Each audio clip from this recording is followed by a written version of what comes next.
Assalamualaikum warahmatullahi wabarakatuh. Perkenalkan, nama saya Nata Wijaya, NIM 2103201114. Di sini saya akan menjelaskan tentang risiko dan manajemen risiko. Sebelum lebih lanjut, saya akan menjelaskan sedikit tentang risiko, di mana risiko adalah kemungkinan hasil yang diperoleh menyimpang dari yang diharapkan, di mana risiko itu sendiri bersifat inheren atau melekat pada segala sesuatu. Dia bersanding set by set dengan value layaknya dua sisi mata uang yang sama. Yang membedakan di antaranya adalah beberapa besar tingkat paparan risikonya serta beberapa besar tingkat penerimaannya terhadap risiko tersebut. Salah satunya adalah bencana banjir, di mana intens hujan yang tinggi dapat membuat suatu daerah itu dilanda banjir, di mana risiko banjir tersebut cukup besar, bukan hanya kerusakan fasilitas umum, juga dapat menimbulkan korban jiwa. Yang selanjutnya ada tanah longsor, dapat menimbulkan risiko yang cukup besar juga, bukan hanya kerusakan fasilitas umum, dan juga dapat menimbulkan korban jiwa juga. Gempa juga demikian, dapat menimbulkan korban jiwa apabila rumah-rumah yang di dekat pusat gempa itu hancur. Dan gelombang laut tinggi, yang dimana secara langsung dapat menimbulkan kerugian. Dimana ternyata ada bahaya, dimana bahaya ini terbagi beberapa, yaitu bahaya fisik, bahaya moral, dan bahaya karena hukum atau peraturan. Dimana bahaya fisik misalnya berhubungan dengan fasilitas bangunan suatu kantor, peralatan yang gagal produk, contohnya tabung gas meledak, pesawat terbang jatuh, kapal laut tenggelam, mobil mogok tanpa sebab, dan lain sebagainya. Selanjutnya bahaya moral, di mana bahaya moral ini adalah sikap ketidakjujuran atau ketidakdisiplinan, sikap yang tidak hati-hati ataupun kurangnya perhatian dari pihak-pihak terkait dalam suatu organisasi. Bahaya karena hukum atau peraturan, di sini misalnya akibat mengabaikan undang-undang atau peraturan yang telah ditetapkan. Selanjutnya ada sumber-sumber risiko, di mana sumber-sumber risiko ini salah satunya adalah politik, di mana sumber politik terkait dengan risiko adalah risiko yang muncul diakibatkan oleh kebijakan dari kegiatan politik, seperti kebijakan yang diatur oleh pemerintah dan peraturan lainnya yang diberlakukan dalam suatu negara. Kebijakan politik ini dapat disadari menjadi sumber timbulnya risiko ketika menjalankan usaha. Yang kedua, lingkungan, di mana sumber dari risiko jenis ini merupakan risiko yang muncul dari sekitaran kita dalam melakukan kegiatan usaha. Sumber risiko ini pun kerap kali menyebabkan kerugian besar bagi pelaku usaha, seperti pencemaran lingkungan dan lainnya. Yang ketiga ada perencanaan, di mana sumber perencanaan ini yang berkaitan dengan munculnya suatu risiko bermula proses perencanaan yang dilakukan dalam menjalankan usaha. Sumber ini berkaitan erat dengan tata cara perizinan dan juga persyaratan perizinan suatu kegiatan usaha. Yang keempat ada pemasaran, di mana risiko pun dapat muncul dikarenakan sumber pemasaran ketika melakukan aktivitas bisnis. Pemasaran yang dilakukan dalam perjalanan usaha Anda dapat mengakibatkan baik kerugian dan keuntungan. Yang kelima ada ekonomi, di mana sumber ekonomi dalam kaitannya dengan risiko tentu berkaitan dengan sumber kebijakan ekonomi seperti kurs mata uang dan inflasi, nilai pajak, suku bunga, dan lainnya. Yang keenam ada keuangan. Sumber keuangan pun berpotensi dalam munculnya suatu risiko yang bersumber pada aspek ekonomi tidak hanya berpengaruh pada pelaku kegiatan usaha, tapi juga bagi perkembangan masyarakat, seperti kebangkrutan dan keuntungan suatu usaha yang berdampak pada kondisi keuangan pada pekerjanya. Yang ketujuh ada alami, di mana sumber alam dalam suatu risiko berawal dari alam seperti kondisi cuaca dan dapat saja menghambat pelaku usaha dalam melakukan kegiatan bisnisnya. Yang kedelapan adalah teknis, di mana sumber risiko teknis berhubungan dengan berbagai hal yang berkaitan dengan kaitan teknis pada kenyataannya, seperti kondisi operasional perusahaan sebagai salah satu contohnya.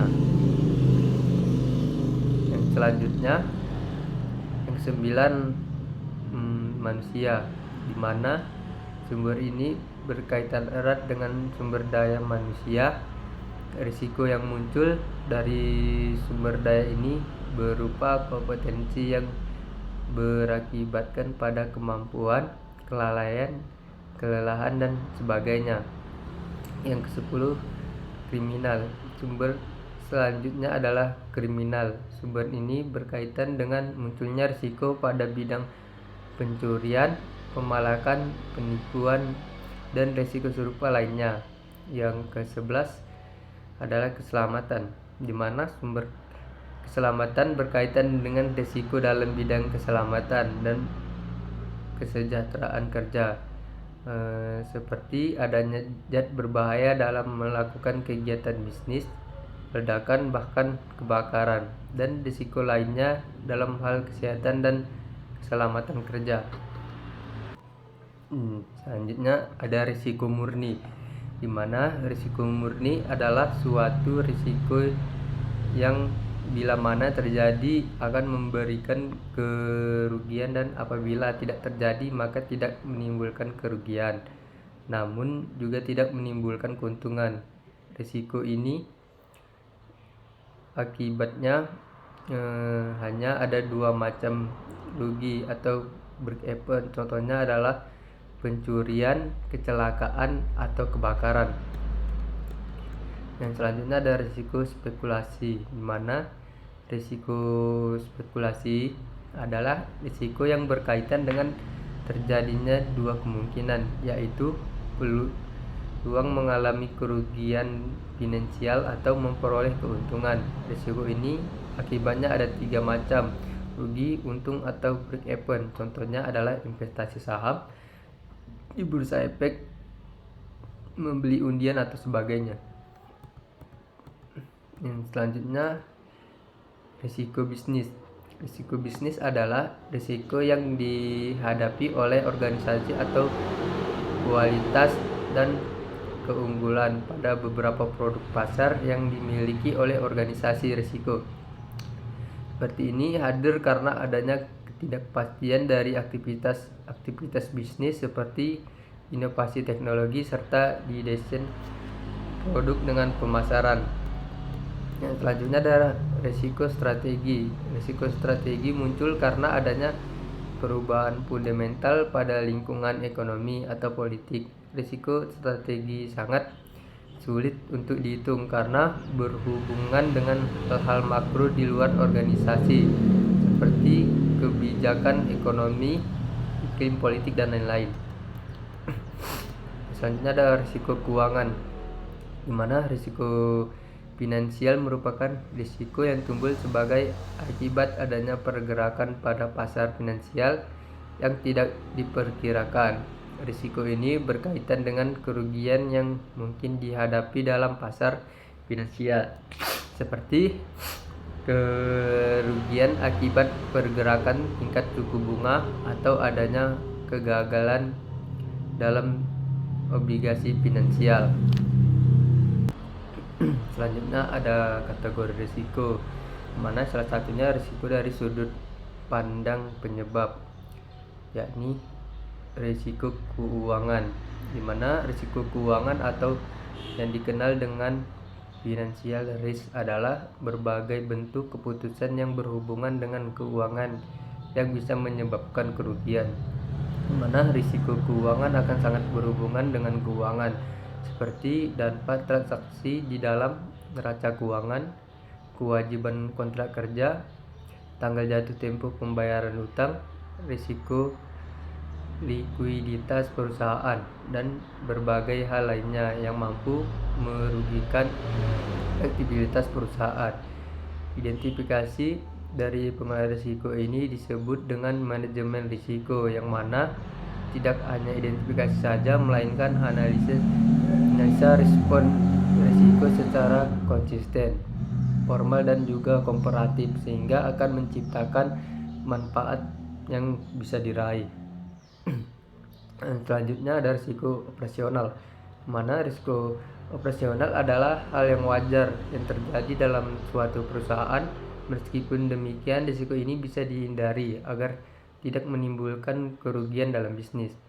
Risiko operasional adalah suatu akibat yang bisa terjadi dalam suatu proses menjalankan bisnis, mulai dari pembuatan produk, pengelolaan perusahaan, hingga pengoperasian komputer, di mana risiko ini bisa timbul akibat adanya suatu hal yang bisa mengancam kegiatan operasional bisnis perusahaan, misalnya adalah kelalaian manusia hingga kegagalan sistem, mana kondisi tersebut dapat terjadi pada semua jenis bisnis apabila tidak dikelola dan diatasi dengan baik. Risiko operasional perusahaan ini bisa menimbulkan kerugian yang cukup besar. Selanjutnya ada risiko dari sudut pandang akibat. Salah satunya adalah risiko murni, di mana risiko murni adalah suatu risiko yang hanya dapat berakibat merugikan atau tidak terjadi apa-apa dan tidak mungkin menguntungkan. Salah satunya contoh adalah kebakaran. Apabila suatu perusahaan mengalami kebakaran, maka perusahaan tersebut akan mengalami kerugian. Kemungkinan lainnya adalah tidak terjadi kebakaran. Yang selanjutnya ada risiko melakukan investasi, di mana berhubungan dengan investasi. Definisi risiko investasi adalah potensi kerugian yang dapat dialami investor dari kegiatan investasi, di mana contohnya jika kita melakukan sebuah investasi, kita mengalami kerugian di mana keuntungan investasi tidak sesuai dengan yang kita harapkan pada saat awal, yang dimana kita inginkan adalah investasi yang besar, jatuhnya tidak besar keuntungannya gitu. Yang selanjutnya risiko dari sudut pandang aktivitas, di mana misalnya aktivitas pemberian kredit oleh bank, aktivitas pelayanan kepada masyarakat. Yang selanjutnya ada aktivitas dari sudut pandang kejadian, misalnya risiko dari bencana kebakaran. Risiko dari sudut pandang selanjutnya ada risiko dari sudut pandang jenis risiko. Di sini mencakup risiko teknologi, risiko keuangan ekonomi, risiko sumber daya manusia atau kapasitas hak intelektual, risiko kesehatan, risiko politik, risiko hukum, risiko keamanan, dan lain-lain. Mana risiko dari sudut pandang sumber daya adalah risiko intelektual, risiko internal. Yang selanjutnya adalah risiko eksternal, politik, ekonomi, bencana alam, di mana kehendak politik sering dilihat sebagai faktor kunci dalam pembangunan ketahanan. Namun kehendak politik dalam pembangunan adalah memajukan masyarakat, kerap berfokus pada agenda-agenda jangka pendek dan yang mendesak, misalnya agenda-agenda pembangunan ekonomi dan pemenuhan janji politik. Dalam kegiatan normal, bencana sering dianggap sebagai peristiwa yang bisa ditunda. Namun Di tengah krisis besar seperti pandemi COVID-19 ini, para pemimpin sering mengambil kebijakan seperti mengalokasikan dana darurat yang sangat besar yang sebelumnya tidak mungkin digunakan untuk antisipasi bencana. Tentu hal ini bisa dimaklumi karena situasi gawat membutuhkan tindakan darurat yang cepat.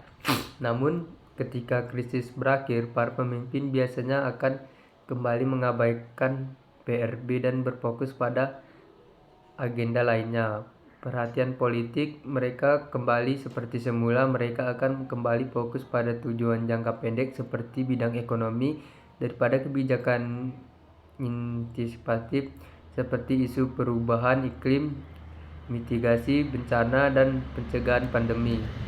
Contohnya pada tahun 2015 terjadi lonjakan alokasi anggaran untuk Badan Nasional Penanggulangan Bencana BNPB untuk merespon bencana kebakaran hutan dan lahan nasional. Namun, data kemudian menunjukkan bahwa alokasi pada BNPB kemudian menurun tajam pada tahun 2016 dan menyentuh titik terendah di anggaran pendapatan dan belanja negara, itu APBN, pada tahun 2018. Sebelum kemudian naik secara drastis akibat kejadian bencana beruntun yang melulantakan Nusa Tenggara Barat dan Sulawesi Tengah di paruh akhir 2018. Yang selanjutnya ada risiko internal. Salah satunya adalah reputasi, di mana manajemen risiko reputasi mencakup pengelolaan risiko yang terkait dengan cita dan reputasi perusahaan. Risiko reputasi dapat timbul dari berbagai faktor seperti skandal publik, produk berkualitas rendah, pelayanan pelanggan yang buruk, atau praktik bisnis yang tidak etis. Manajemen risiko reputasi melibatkan pemantauan citra perusahaan, komunikasi yang efektif dengan pemangku kepentingan, dan pencegahan yang ditujukan untuk membangun dan menjaga reputasi yang positif. Yang selanjutnya ada risiko dari sudut pandang penerima risiko, di mana ini mencakup orang atau human risk, risiko reputasi, hasil program bangunan dan aset lingkungan, pelayanan, dan lain-lain. Selanjutnya ada risiko dari sudut pandang tingkat kemungkinan atau level status risiko, di mana salah satunya adalah risiko.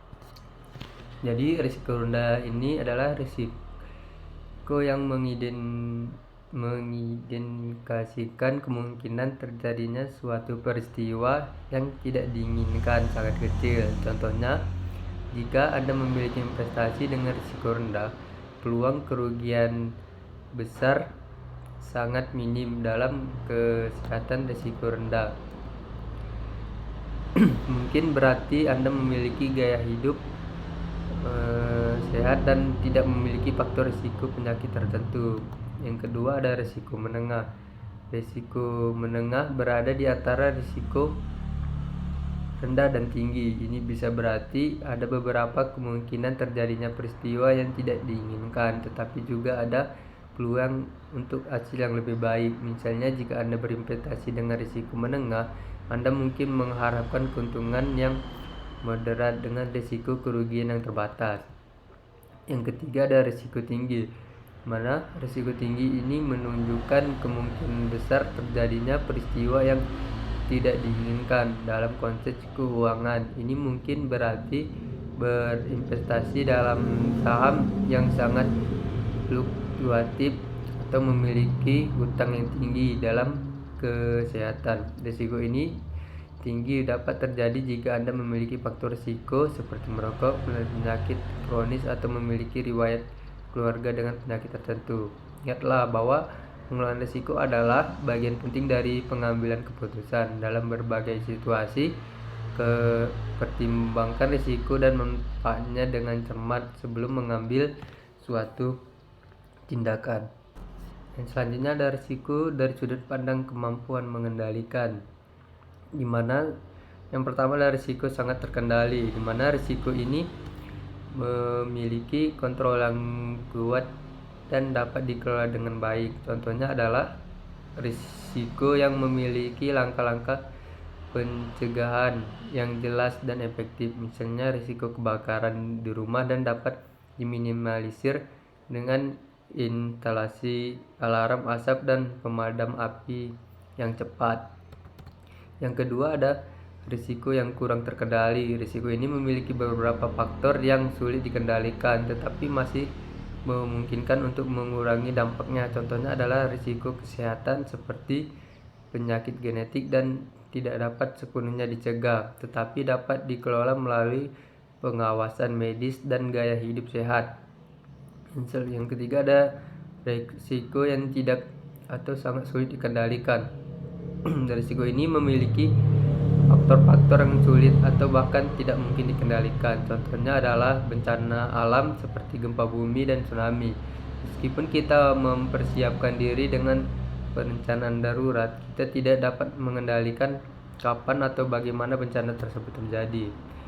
Adalah bahwa pengelolaan risiko melibatkan pemahaman yang baik tentang situasi dan kebijakan dan mengambil tindakan yang sesuai. Semakin baik kita memahami risiko, semakin baik kita dapat mengelolanya.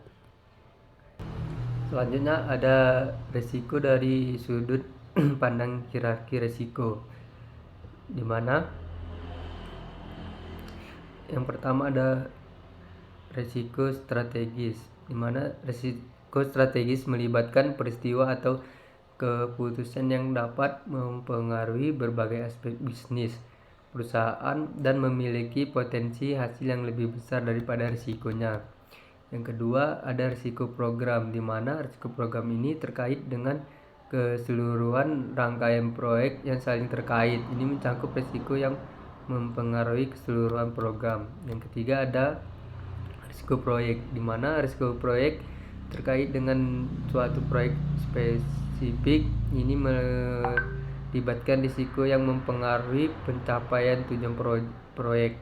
Yang selanjutnya ada risiko operasional, di mana risiko operasional terkait dengan operasi sehari-hari atau organisasi. Ini melibatkan risiko yang mempengaruhi efisiensi dan keberlanjutan operasional. Selanjutnya ada risiko dari sudut pandang penetapan tujuan organisasi, di mana salah satunya ada risiko strategis, adalah sebuah risiko yang berasal dari keputusan mendasar tentang tujuan organisasi. Jadi risiko strategis adalah risiko yang terkait dengan kegagalan pencapaian tujuan tersebut. Seringkali risiko ini dibagi lagi menjadi dua kategori, yaitu risiko bisnis dan risiko non bisnis. Yang selanjutnya adalah risiko operasional yang berhubungan dengan efektivitas dan efisiensi aktivitas operasi, di mana risiko ini adalah risiko yang terjadi karena kegagalan dalam melakukan proses operasional secara efektif dan efisien. Risiko ini dapat menyebabkan kerugian finansial, hilangnya reputasi, penurunan kepuasan pelanggan, atau permasalahan lain yang dapat mengganggu operasi bisnis. Yang selanjutnya ada risiko pelaporan, berhubungan dengan kendala dalam proses pengambilan keputusan, di mana risiko ini pengambilan keputusan merupakan aspek penting yang memerlukan keperhatian serius. Kendala dalam proses pengambilan keputusan ini dapat dipengaruhi oleh risiko yang terkait dengan informasi dan analisis yang digunakan. Salah satunya adalah metode PEM, yaitu probabilitas, dampak, dan mitigasi. Adalah suatu teknik yang relevan dengan manajemen risiko. Metode ini membantu mengidentifikasi, mengevaluasi, dan mengurangi risiko yang terkait dengan keputusan atau tindakan. Salah satunya probabilitas. Pertama-tama kita menilai probabilitas terjadinya risiko. Ini melibatkan penilaian beberapa mungkin risiko tersebut akan terjadi. Probabilitas dapat dinyatakan dalam skala numerik. atau diukur dalam persentase. Yang kedua ada dampak. Setelah probabilitas dinilai, langkah selanjutnya adalah mengevaluasi dampak atau risiko jika itu terjadi. Dampak adalah konsekuensi atau kerugian yang mungkin terjadi akibat risiko tersebut. Dampak juga dapat diukur dalam skala numerik, yaitu atau menggunakan metrik yang terkait dengan tujuan atau kegiatan dianalisis. Yang contohnya adalah mitigasi. Setelah probabilitas dan dampak dinilai tidak mengidentifikasi tindakan mitigasi, risiko dapat diambil. Mitigasi risiko melibatkan strategi untuk mengurangi kemungkinan terjadinya risiko atau pengurangan dampaknya ketika terjadi. Ini bisa termasuk pemantauan prosedur manajemen risiko, peningkatan kapasitas, atau penambahan sumber daya.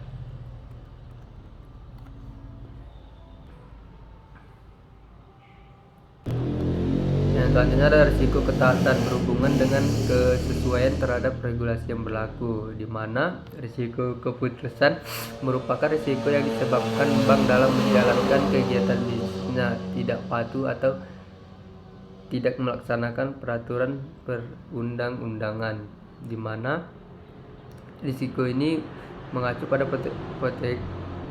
potensi konsekuensi negatif yang timbul akibat tidak mematuhi peraturan, regulasi, atau kebijakan yang berlaku. Dalam konteks bisnis atau organisasi, risiko ini dapat mencakup denda, sanksi hukum, kehilangan reputasi, atau penghentian operasional, di mana yang perlu dipelajari adalah pemahaman regulasi yang berlaku di wilayah atau industri tempat seseorang beroperasi. Ini termasuk peraturan pemerintah, standar industri, dan kebijakan internal perusahaan.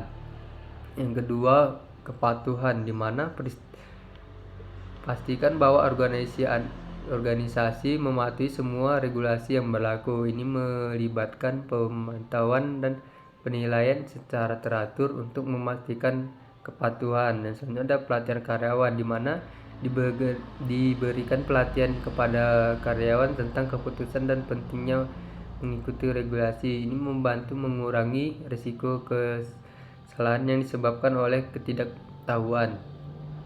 Yang selanjutnya ada audit internal, yang dilakukan audit internal secara berkala untuk memeriksa kepatuhan dan mengidentifikasi area yang memerlukan perbaikan. Yang selanjutnya ada manajemen risiko, di mana rencana manajemen risiko yang mencakup risiko ketaatan, identifikasi tindakan mitigasi, dan ketanggapan darurat jika terjadi pelanggaran. Yang selanjutnya adalah manajemen risiko, di mana manajemen risiko adalah suatu pendekatan sistematis untuk menentukan suatu tindakan terbaik dalam kondisi ketidakpastian, di mana proses manajemen risiko yang lengkap dimulai dari penetapan konteks, di mana tahap penetapan konteks merupakan proses untuk mendefinisikan parameter dasar dalam mengelola risiko dengan memberikan pemahaman mengenai lingkungan internal dan eksternal dalam penerapan manajemen risiko. Yang selanjutnya ada identifikasi risiko, di mana identifikasi risiko adalah proses mendokumentasikan setiap risiko yang dapat menghalangi organisasi atau program mencapai tujuannya. Ini adalah langkah pertama dalam proses manajemen risiko yang dirancang untuk membantu perusahaan memahami dan merencanakan potensi risiko tersebut. Selanjutnya adalah analisis risiko, di mana analisis risiko adalah praktik menilai dan mengelola ketidakpastian untuk mengurangi potensi dampaknya pada suatu proyek. Salah satunya metode ini digunakan untuk mengukur dan mengidentifikasi variabel yang bisa mengancam atau mencederai kesuksesan acara, proyek, rencana, program, atau bisnis dalam meraih tujuan. Yang selanjutnya adalah evaluasi risiko, di mana evaluasi risiko adalah proses untuk mengevaluasi tingkat risiko dan menentukan apakah risiko tersebut dapat diterima atau harus dihindari. Di salah satunya langkah untuk evaluasi risiko, yang pertama adalah menentukan kemungkinan terjadinya risiko, yang kedua menentukan dampak risiko, yang ketiga menentukan tingkat risiko, yang keempat menentukan tindakan untuk mengelola atau mengurangi risiko. Di mana sini ada beberapa teknik evaluasi risiko yang umum digunakan dalam bisnis, antara lain analisis risiko kualitatif, analisis risiko kuantitatif, dan analisis risiko semi kualitatif. Yang terakhir adalah penanganan risiko serta dilengkapi dengan adanya komunikasi dan konsultasi pada masing-masing tahapan dalam monitoring review. Yang selanjutnya ada tujuan manajemen risiko, di mana tujuan manajemen risiko ini untuk melindungi organisasi dari tingkat risiko signifikan yang dapat menghambat pencapaian suatu tujuan organisasi. Selanjutnya, tujuan manajemen risiko ini untuk mendorong manajemen untuk bertindak proaktif, mengurangi risiko kerugian, menjadikan pengelolaan risiko sebagai sumber keuntungan bersaing dan keunggulan kinerja organisasi. Selanjutnya, untuk memberikan dasar yang kuat dalam pengambilan keputusan dan perencanaan.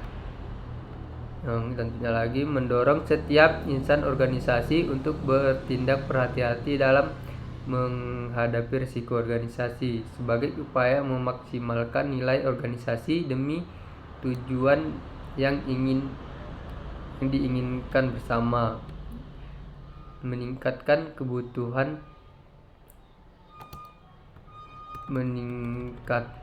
kepatuhan kepada regulasi, dan lagi meningkatkan kepentingan dan kepercayaan para pemangku kepentingan, meningkatkan ketahanan organisasi, di mana dalam meningkatkan ketahanan organisasi menjadi semakin penting dalam menghadapi ketidakpastian yang melanda dunia bisnis sebagai faktor seperti risiko ekonomi, lingkungan, geopolitik, sosial, dan teknologi mempengaruhi ketahanan suatu organisasi dalam menghadapi masa depan yang tidak pasti, di mana ada beberapa prinsip dan langkah yang dapat membantu organisasi meningkatkan ketahanannya. Salah satunya tekad. Ini merupakan mencerminkan keinginan organisasi untuk bertahan hidup. Diperlukan komitmen pribadi yang mendalam dari tim kepemimpinan. Yang kedua adalah komunikasi, di mana komunikasi diperlukan untuk beralih dari komitmen prinsip ke pengembangan perencanaan dan tujuan. Yang ketiga ada adaptasi, memfasilitasi eksekusi sehingga perusahaan dapat beradaptasi dengan perusahaan mendadak. Ketangkasan dalam merespon perusahaan, lingkungan, ekonomi, sosial, dan politik yang sangat penting. Yang keempat ada pemberdayaan, memungkinkan individu untuk mengambil kepemilikan dan berkolaborasi dalam menghadapi tantangan baru. Budaya, inovasi, dan keterbukaan terhadap ide-ide baru juga untuk berkontribusi pada ketahanan organisasi. Selain itu ada pilar-pilar ketahanan yang perlu diperhatikan. Yang salah satunya ketahanan operasional. Di sini mencerminkan keberlangsungan bisnis perusahaan saat terjadi guncangan. Yang selanjutnya ketahanan strategis, di mana kemampuan untuk merespon perubahan lingkungan ekonomi, sosial, dan politik. Ketahanan finansial. Sini kesehatan finansial organisasi dalam menghadapi krisis. Ketahanan sosial. Ini ketergantungan dan keterkaitan dengan ketahanan sosial dan politik masyarakat. Tentunya ketahanan organisasi, kemampuan tenaga kerja, budaya, dan struktur perusahaan untuk menangani gangguan. Yang Selanjutnya, membangun kemampuan mensosialisasikan pemahaman mengenai risiko dan pentingnya pengelolaan risiko. Selanjutnya, meningkatkan kinerja organisasi melalui penyediaan informasi tingkat risiko yang dituangkan dalam peta risiko atau risk map yang berguna pada manajemen dalam mengembangkan strategi dan perbaikan proses manajemen risiko secara terus-menerus. Selanjutnya, manfaat manajemen risiko, salah satunya mengurangi kejutan, di mana mendukung tercapainya sasaran, meningkatkan kesempatan dalam memanfaatkan peluang, meningkatkan kepatuhan pada peraturan, meningkatkan hubungan baik dan pemangku kepentingan, memperluas ketimbangan dalam mengambil keputusan, perencanaan dan penggunaan sumber daya organisasi, mendorong manajemen lebih proaktif dan antisipatif dalam terhadap perubahan organisasi dan lingkungan, meningkatkan kualitas perencanaan dan mencapai kinerja, meningkatkan reputasi organisasi, meningkatkan ekuitas dan tata kelola organisasi, dan menciptakan rasa aman bagi pimpinan dan seluruh pegawai, di mana dalam manajemen risiko memiliki peran penting dalam mengurangi kejutan untuk memastikan keberhasilan perusahaan. Yang kedua adalah meningkatkan kesempatan manfaat peluang, di mana manfaat menjamin pencapaian tujuan. Dengan mengelola risiko, perusahaan dapat memastikan pencapaian tujuan bisnisnya, dan risiko yang dikelola dengan baik membantu mengarahkan perusahaan menuju kesuksesan. Di mana manfaat yang dapat diperoleh, yang pertama ada mendukung tercapai sasaran, yang kedua mengurangi kejutan, meningkatkan kesempatan dalam memanfaatkan peluang, meningkatkan kepatuhan terhadap peraturan, yang kelima meningkatkan hubungan baik dengan memangku kepentingan, yang ketiga meningkatkan kualitas perencanaan dan meningkatkan pencapaian kinerja, di mana menentukan visi organisasi untuk tenaga kerja, menetapkan tujuan yang realistis dan dapat dicapai, di mana meningkatkan kinerja dan komunikasi keseluruhan tim organisasi, menyediakan standar yang andal untuk mengukur kinerja dan membuat perubahan yang diperlukan, memfasilitasi budaya feedback yang aktif. Yang keempat, meningkatkan hubungan yang baik dengan pemangku kepentingan, di mana pemangku kepentingan akan mendorong kemampuan bisnis untuk diri kita sendiri, untuk mengurangi risiko yang dapat menghasilkan proyek dan bermanfaat, di mana perusahaan dapat menjaga hubungan yang baik dengan pemangku kepentingan seperti pelanggan, karyawan, mitra bisnis, dan masyarakat. Hubungan yang baik ini dengan pemangku kepentingan akan memperkuat posisi perusahaan dan memberikan dukungan saat dibutuhkan. Yang kelima, meningkatkan kualitas pengambilan keputusan, di mana sebelum kita melakukan suatu kegiatan, kita terlebih dahulu mengenali diri kita sendiri, meliputi nilai-nilai dan kemampuan sendiri. Nilai merupakan pendapatan seorang tentang apa yang benar atau tidak, atau berharga atau kualitas, di mana sebelum kita mengambil sebuah keputusan, kita harus fokus dan tenang. Buatlah keputusan saat kita sedang fokus dan tidak terburu-buru, menghindari mengambil keputusan dalam kondisi stres atau tergesa-gesa. Yang kedua, mengumpulkan informasi dan fakta yang relevan. sebanyak mungkin. Yang ketiga, jangan terpaku pada satu solusi saja. Kita harus mencari solusi-solusi yang lain untuk membuat keputusan. Yang adalah buatlah daftar dampak positif dan negatif dari setiap pilihan yang kita ajukan untuk mengambil sebuah solusi. Lihat dari kita harus melihat masalah dari perspektif orang lain. Ini dapat membantu kita untuk mendapatkan wawasan baru.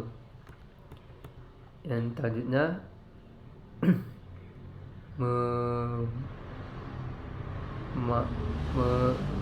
membuat alternatif solusi untuk mengatasi masalah ketimbang kelebihan dan kekurangan masing-masing. Yang selanjutnya, setelah mempertimbangkan semua faktor, kita pilih solusi yang paling sesuai dengan situasi yang kita tuju. Setelah mengambil keputusan, evaluasi apakah keputusan tersebut efektif dan sesuai dengan yang kita harapkan. Jika sesuai, maka solusi tersebutlah yang akan kita jalankan. Yang keenam, meningkatkan reputasi organisasi, di mana ketika kita melakukan sebuah perdagangan, kita harus mengikat opini publik untuk menilai organisasi kita. Gimana cara untuk meningkatkan reputasi? Yang pertama, kualitas utama. Pastikan produk atau layanan yang disediakan berkualitas unggul dan memenuhi kebutuhan pelanggan. Yang kedua, transparansi, berkomunikasi secara jujur dan terbuka dengan pelanggan, mitra bisnis, dan masyarakat umum. Yang ketiga, responsif, tanggapi masalah atau pertanyaan pelanggan dengan cepat dan tanggap. Yang keempat, keterlibatan sosial. Yang kelima, inovasi berkelanjutan. Yang selanjutnya, meningkatkan akuntabilitas dan tata kelola organisasi, di mana akuntabilitas adalah prinsip penting dalam mengelola organisasi dan memastikan bahwa setiap individu bertanggung jawab atas tugas dan kinerjanya. Dimana sebelum lebih lanjut, kita harus tahu dulu apa itu akuntabilitas. Akuntabilitas adalah mengacu pada kewajiban individu atau kelompok melaporkan dan mempertanggungjawabkan tindakan, keputusan, dan hasil kerja mereka. Dalam konteks organisasi, akuntabilitas berarti memastikan bahwa setiap anggota tim bertanggung jawab atas tugas dan tanggung jawabnya. Prinsip manajemen risiko. Yang pertama, melindungi dan menciptakan nilai tambah, di mana dalam menciptakan nilai tambah, manajemen risiko kontribusi pada pencapaian nyata, objektif, dan peningkatan termasuk kesehatan dan keselamatan manusia, kepatuhan hukum, penerimaan publik, perlindungan lingkungan, kinerja keuangan, kualitas produk, efisiensi personal, serta tata kelola dan reputasi perusahaan. Di mana yang kedua, ada bagian terpadu dari proses organisasi. Yang kedua, bagian terpadu dari proses organisasi, di mana bagian terpadu dari seluruh proses organisasi adalah bagian dari pengambilan keputusan secara khusus, menangani ketidakpastian sistematis, terstruktur, dan tepat waktu berdasarkan informasi terbaik yang tersedia, disesuaikan dengan keputusan organisasi dalam mempertimbangkan faktor budaya manusia secara transparan dan inklusif. Yang ketiga, bagian dari proses pengambilan keputusan, di mana proses pengambilan keputusan yang pertama, definisikan terlebih dahulu masalah yang akan dicari keputusannya. Yang kedua, kumpulkan apa saja hasil keputusan yang paling memungkinkan. Yang ketiga, cari pro dan kontra dari setiap hasil keputusan tersebut. Yang keempat, pilih salah satu keputusan terbaik. Yang kelima, nilai apa saja dampak positif dan negatif dari keputusan tersebut. Prinsip manajemen risiko yang keempat adalah secara khusus menangani aspek ketidakpastian, di mana ketidakpastian adalah suatu kondisi di mana ketika kita memiliki informasi yang pasti atau keyakinan yang kuat mengenai suatu peristiwa atau keadaan dalam berbagai bidang termasuk ilmu pengetahuan, bisnis, dan kehidupan sehari-hari. Ketidakpastian seringkali menjadi tantangan yang harus dihadapi.